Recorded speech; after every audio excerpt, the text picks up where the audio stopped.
The time's come to play here in my garden of shadows.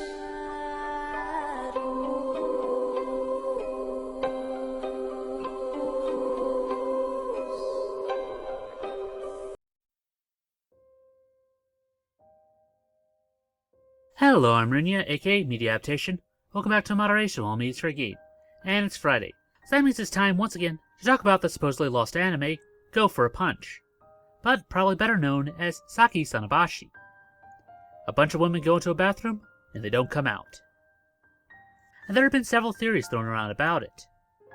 How it could have been the name of an episode out of a series, or the OP simply confused multiple animes of similar types together, or it being a visual novel, or being a low-budget student project.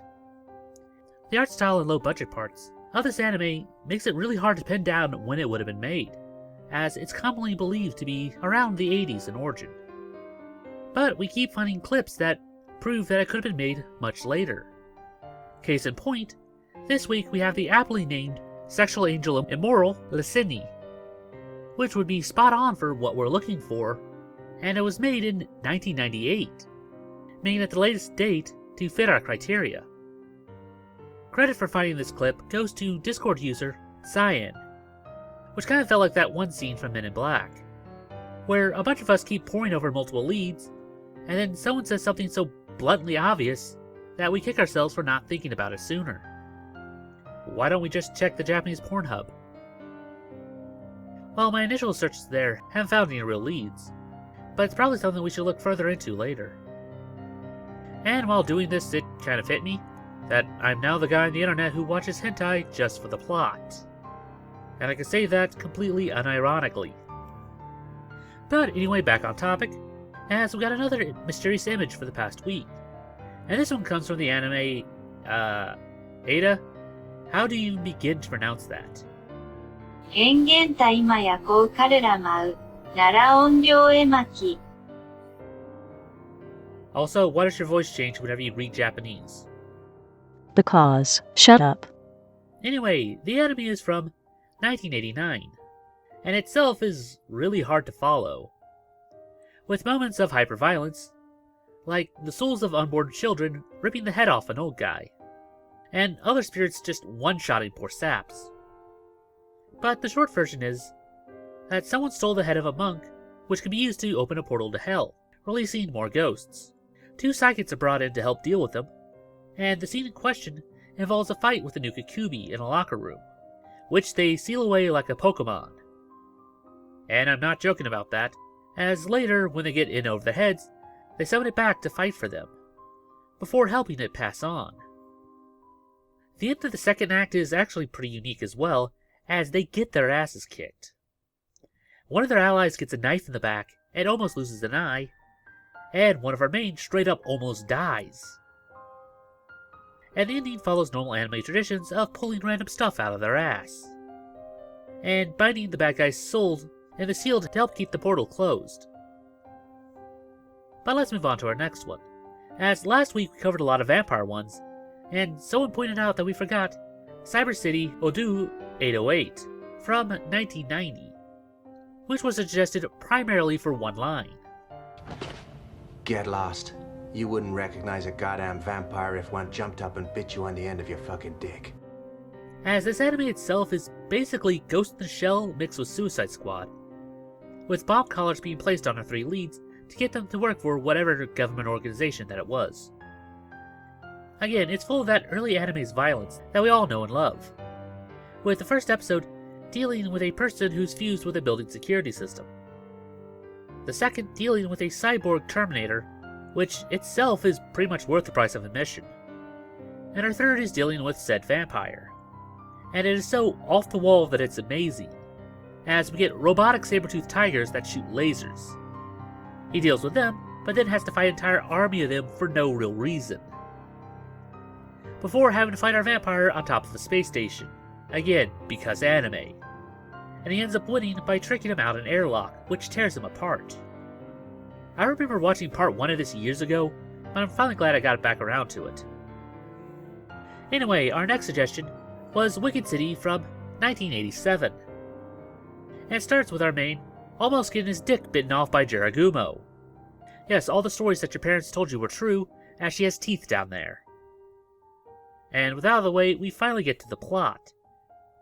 As the human and demon worlds have lived with an uneasy truce.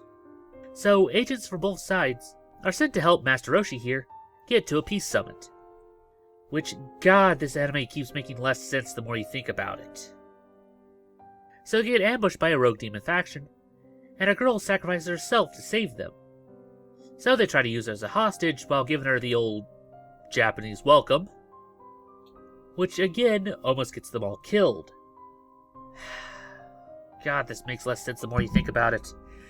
As it turns out, you actually need her. As Roshi turns out to be the real bodyguard, and these two were chosen because they're the first in a long line to have compatible genes to make a hybrid. So why the heck didn't you just tell them all this from the start, and give them a holiday so they could just bang and get it over with? Oh, and a side note, they did make a live-action version of this, which is primarily only known as a guy fucks a pinball machine. And after saying that, means we'll probably have to review this later down the line. And since we covered Wicked City, someone else suggested we look at Demon City Shinjuku from 1988. And it's been a while since I've been flat out bored watching an anime. Our big bad demon kills this great warrior, but then decides to just wait 10 years before ending the Earth. So enter our protagonist's son, who doesn't care about avenging his father, but chases after some pretty girl and gets dragged into the fight. After getting his butt handed to him, he then miraculously finds his father's sword, which gives him enough power to kill the demon in a single swing. Why couldn't his father just do that from the start? Why did any of this have to happen? No real reason. Granted, the book and fights of these are pretty nice, but the middle part is just dull. And when you can remove an hour of a story's runtime and still lose nothing, it says a lot about your final product. So, like last time, we'll end this by going through our box of random Goro manga, which we got from Mysterious Torrent, and see if anything comes to light. And right off the bat, we actually start with something good, as we get 5 volumes from Go Nagiya, the guy who made Devilman, Get Robo, Myodante, and Violent Jack. So it's always nice to see some real actual anime in this, before we hit shameless exploitation. And speaking of which, we get 2 stories from Condom. The first is 9 Lives, which is just straight furry, and the second is called The Story from the Manga World, which is just bestiality mixed with a bit of Goro. Then we have one from Rei Shinozaka, called Camp Heaven, which is just Funta mixed with Monster Girls. Not bad by itself, but questioning why it's here. And our last one this week is... oh dear God, it's too early in the morning for this shit. We have one called Hell Session. And dear God, this is 1,000 times worse than what Saki is supposed to be. There's an ample amount of blood, nudity, and torture. There are almost 200 pages, and only 3 stories take place in a bathroom. And then at the end, one girl reenacts the urban legend of Teki Teki. If there's anything that's guilty of being the inspiration for this, it's probably this manga. So again, thank you all for all you guys' suggestions, and I look forward to our next video on the topic. We still got plenty of them to go through, so we're probably going to be doing this for a while longer. And that about does it for this video. If you have any other ideas like seeing made into a video, then please post it down in the comments below, and we'll add it to our next viewer request week. It's now time for the part of the show where we ask you to help us appease the YouTube algorithm by dropping a like, share, or comment. It helps out much more than you'd think. And if you haven't subscribed yet, then it's very much appreciated. And if you'd like to support this channel, then please visit our Patreon. Link will be down in the description below. Even if you can't give a lot, every little bit helps. And I guess I'll see you in the next one. Anyway, I'm Runya. And I'm Ada. Remind you to take life in moderation. Weep not, poor children, for life is this way, murdering beauty and passion.